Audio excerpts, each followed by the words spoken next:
Hello guys, so in today's tutorial I'm gonna show you how to fix Chrome browser slow problem. So all what you wanna do actually is so easy. Just go to the top here, click on those three dots and then click on settings.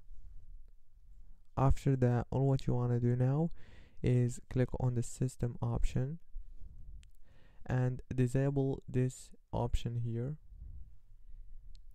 and make sure to enable this option here. After that, you have to click on the search engine option.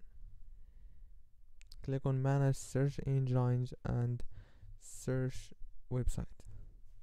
From here, you need to delete the search engine that you don't need. For example, Bing. Click on delete and delete, and do the same thing with those options. Don't forget to like, subscribe.